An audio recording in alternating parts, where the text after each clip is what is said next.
ለምን ታልሽ? በቃ ለኔ ብለሽ ታይ በቃ ታይ። ለምን ጥፋቱ ሊገባው ቀርቶ ጭራሽ እኔንም የሱ ጥፋት እያለ እኔን ለመውቀስ። ሰላም ጤና ይስጥልኝ ውድ ዩቲዩብ ቻናል ቤተሰቦች፣ ሰላማችሁ በያላችሁበት የዓለም ዳርቻ ይብዛልኝ። ሰላም ለሀገራችን፣ ፍቅር ለወገናችን ይሁን። ሩታዬ ሩታነት ሩታ ስታለቅስ እኔ እንደሚከፋኝ ምንም አይከፋኝም። የምር ቤተሰብ አብዛኛው ሰው ሩታ በምታለቅስ ሰዓት ይሁን አብረው የመጨነቅ አብሮ የማልቀስ ነገር አለ። ይሁን የምታሳዝን ነገር አላት። በቃ የሆነ ትንሽዬ ልጅ ታውቃላችሁ፣ የምታሳዝን የሆነች አንድ ፍሬ ህፃን ልጅ በቃ የሆነ የምታሳዝን የምታሳሳ አይነት ነገር ነው የሚታይባት። እግዚአብሔርን ቤተሰብ እና ሩታዬ በጣም ነገሮቹ ሁሉ ማለት ነው እያስከፋት ስለነበረ እሱ የተናገረው ነገር እንደገና እሷን ተወቃሽ እያደረገ በመሆኑ በጣም ስለከፋት ምን ያለቀሰችው፣ እንዲሁም ደግሞ ያው የጋሽዬ መንከራተት ውስጧን ተሰምቷታል ማለት ነው። ስለዚህ ይሄ ነገር አንቺ ከተሸከምሽ ሸክም በላይ ከብድም። በነገራችን ላይ ቢመጡም እሳቸው ልጃቸው ጋር ነው የሚያርፉት። እኛ እንደ አባት ወዲያ ወዲህ መንገላታታቸው እግዚአብሔርን በጣም አሳዝኖኛል። ማለት ምርጥ አባት ናቸው። አስተሳሰባቸው፣ ንግግራቸው፣ ምክራቸው፣ አካሄዳቸው፣ ሰዎችን የመረዳት ብቃታቸው የሚደንቅ ነው እና አብርሽ የእሳቸውን ሩብ እንኳን ቢወስድ እንዴት መልካም ነበር። እና እንግዲህ አሁን ላይ በተጽዕኖ ወደ እሳቸው ቤትም ይሁን ወዴትም መሄድ የለባትም። እንዲሁም ተጽዕኖ ተደርጎ ተመልሳ ወደ ትዳሯ ቤት መግባት የለባትም። ይህንን ጋሽዬ ያምነዋል። ለእሷም ጥሩ አይደለም፣ ለማንም ጥሩ አይደለም። አሁን ላይ ሩታ ዝም ብላ ግቢ የምትሉ ሰዎች ካላችሁ አገናዙ እስቲ በኔ ቢሆን በሉና ያልተፈታ ችግር ላይ እንደገና ዝም ብሎ ሄዶ አለባብሶ ቢያርሱ ባረም ይመለሱ ይባላል። ነገሮች መፈታት፣ አብርሃም መንቃት፣ ችግሮቹም ለቅሞ አውጥቶ ጽድት ያለ ህይወትን ለመኖር መዘጋጀት አለበት። እንደኔ አስተሳሰብ ቤተሰብ እንደዚህ ብዬ ነው ማስበው እኔ። ለምን ዛሬ ጋሽዬን ለማስደሰት ወይም ደግሞ እንዲሁ ነገሮችን አሸፋፍኖ ብቻ አልፎ እንዲሁ አብሮ ዝም ብሎ በደመ ነፍስ ለመኖር ምን ይጠቅማቸዋል? ምንም ይጠቅማቸው ነገር የለም። ስለዚህ ጋሽዬም ተረድተዋል። በጣም ደስ የሚለው ነገር እሱ ነው። ሩታም ደግሞ በቃ ከዚህ በላይ ማልቀስ፣ ከዚህ በላይ መከፋት፣ ከዚህ በላይ ማዘን የለብሽም እባክሽ። ስለ ሁለት ነፍስ ብለሽ አስቢ። እውነቴን ነው እግዚአብሔርን። አንቺ ስታዝኝ በወድሽ ያለው ጽንስ ያዝናል። ሳይንሱ እንደዛ ነው የሚለው። አንቺ ስትደሰቺ ይደሰታል። የሆነ በእያንዳንዷ ስቲል የምትሰሚያቸው የምታዳምጫቸው ነገሮች በራሱ በጽንስ ላይ ተጽዕኖ አለው።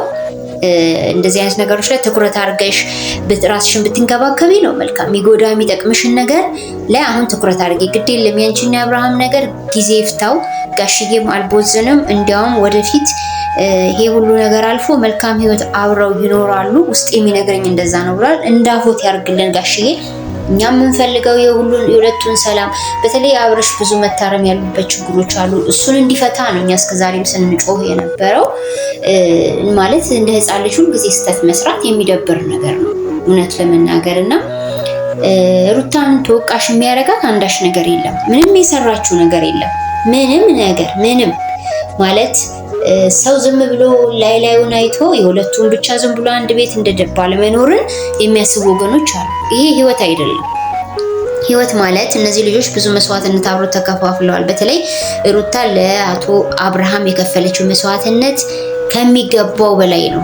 እስቲ እንኳን ይሄን ትታችሁ አንዳንዴ እንኳን ሰርፕራይዝ ስታደርገው የምታሳየውን ትሪትመንት የምትሆነውን ሁኔታ ተመልከቱ። እና እሷ ሁሉን ነገር ምን ማድረግ እንዳለባት ታውቃለች። ጋሽዬ ምን ሲሉ እንደነበረ ሰማችሁ አይደለ? እሷ የማስተዋል ብቃት አላት ብለዋል በትክክል። እና አብርሃምን ይገሩታል፣ ወደ ጥሩ ባል እንዲሆን ያግዙታል ብዬ አስባለሁ። ለምን? እሳቸው ሁሉን ነገር በደንብ የመረዳት ብቃት ስላላቸው ማለት ነው። እና ቤተሰብዬ ጠቃሚ ነገሮች ነው ከጋሽዬ የሚገኘው። ብስል ስለሆኑ አስተዋይ ስለሆኑ ነገሮችን በምን መልኩ መፍታት እንዳለባቸው ስለሚያውቁ በሂደት ይስተካከላል። የኛም ተስፋችን ነው ተለያይተው እንዳይቀሩ። እኔም ልባዊ ምኞቴ ነው። ግን አብርሃም መቀየር አለበት። በቃ የኔም ቆራጥ ሀሳብ ይሄ ነው። ካልተቀየረ ግን የምሬ ነው የምላችሁ ይቅር ትዳራቸው። አዎ ምን ይሰራል እየተቋሰሉ አንድ ቤት መኖር ማለት ነው። እሱ የሚያጠፋቸው ጥፋቶች በትዳር ውስጥ አላስፈላጊ የሚባሉ ስለሆኑ እነዛን ነገር ማረም መቻል አለበት። ሩታ ከዚህ በኋላ ማልቀስ የለባትም። በቃ ለምን ትጎዳለች? በጣም ነው የምትጎዳው። በዛ ላይ ይሄ ጊዜ ለሷ አይመከርም። በቃ በዚህ ስሜት ውስጥ ሆና እንዲያውም አልተሳሳተችም። በነገራችን ላይ እርግዝናው የሚያነጫንጭ ምናምን ሊሆን ይችላል፣ ግን እሷ የስተት መንገድ ላይ አይደለም ያለችው። የተፈጠሩት ነገሮች በደንብ እያስረዳች በደንብ እያሳየች ነው። የሚያበግናት የሚያስለቅሳትም እሱ ምንም እንዳልተፈጠረ ይሄን ያህል ምን አርጌ ነው ምን ማድረግ ፈለገ ከዚህ በላይ እንዴ ነው? ሁለተኛ ሚስት አግብቻለሁ ብሎ ቤት ይዞላት እስኪመጣ ድረስ ተጠብቀው እንዴ? የሱም እኮ በዛ ማለት ነው። ጥፋትን ለይቶ ለማመን ይቸገራል ወይስ ተቱን አያርም። በና አዳጋች ሰው የሆነው አብርሃም ነው እውነት ለመናገርና እኛ ልቦና ፈጣሪ እንዲከፍትልን ያው እንለምናለን። እኛ ልቦናን ፈጣሪ ያብራል። ስተቶችን አውቀ ዋው አብርሃም ትናንትና እንዲህ የነበረ ልጅ ዛሬ በዚህ መልኩ እንዲተስተካክሎ መጣ ብለን እኛ ደስ እንዲለን ሁላችንም ደግሞ የሚገርም ነው ሰው ለካ ይቀየራል ብለን እንድንል ነገን እናፍቃታለን ባይዘዌ ማለት ነው። ምክንያቱም የማንም ውድቀት ለማንም ጥቅም የሚሰጠው ነገር ስለሌለ በመልካም ነገር ውስጥ ማለፍ ሁሉም ይወደዋል። በመከራ ውስጥ ያለፈ ህይወት ደግሞ መልካም ይሆናል ብዬ አስባለሁ። የሚቀየር ሰው ካለ ብዬ ነው ማምነው። ለማንኛውም ሩታ ወደ ቤተሰብ አለኝ እያለች ነው። እሷ ግን ያላት አይመስለኝም እያለ ነው ቢኒ ማለት ነው።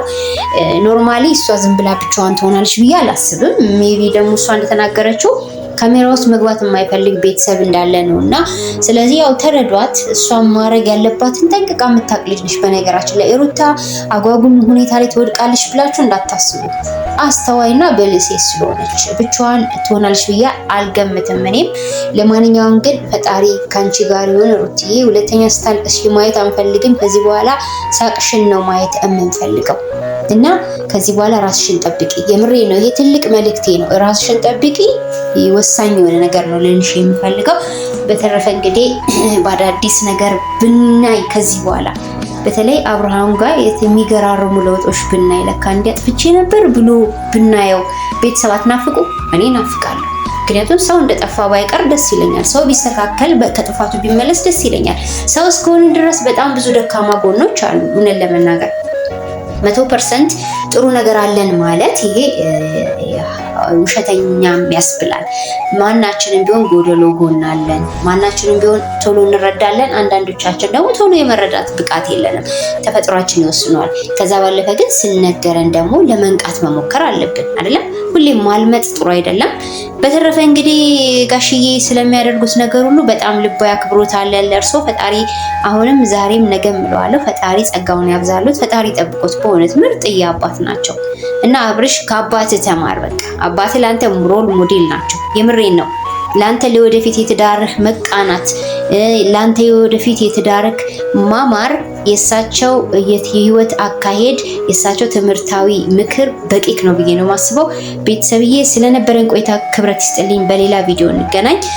ላይክ፣ ሼር፣ ሰብስክራይብ ማድረግ አትርሱ። ወዳችኋለሁ። ባይ ባይ።